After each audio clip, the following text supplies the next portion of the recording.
Dozens of new state laws went into effect today, and that includes new gun laws like expanded background checks for firearm transfers and increased penalties for possessing a machine gun and modifications. Pafoua Yang is here in the studio with us to explain exactly what you need to know, Pafoua.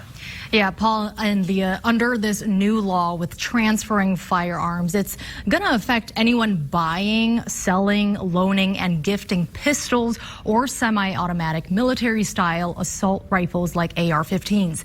Supporters say the law will reduce gun violence, but critics don't believe it will have much impact.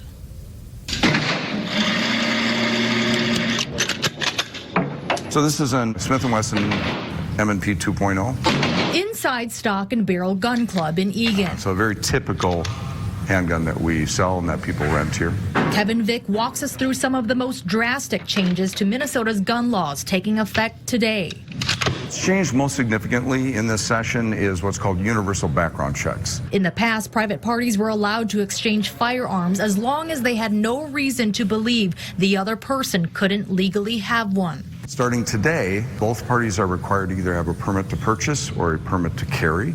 Both people must fill out a form agreeing to the transfer and then hang on to that paperwork for 10 years. If someone wants to return a firearm to the original owner, they would again have to go through the same process, even if the loaning of the firearm was just for a couple of hours. There are some exceptions to that transfer procedure. If it is a member of your immediate family, then you can do that transfer without having to go through the paperwork process. Another exception would be if you're present with the person borrowing your gun. For example, if you're hunting together or you're both at the gun range. A huge milestone for the state of Minnesota. Senator Ron Latz, who authored the bill, expects the provisions to help save lives. It's one more tool in the tool chest to try to reduce the proliferation of guns in our society. That should make it harder for people to get guns to use in crimes or to use for suicide.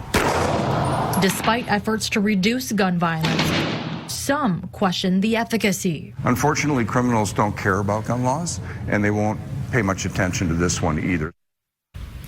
If there is a violation of this law, the penalty would be a gross misdemeanor. Also taking effect today, the penalty for having or using a machine gun, trigger activator, or machine gun conversion kit, that climbs from 5 to 20 years, and the fine goes from $10,000 to $35,000. Paul?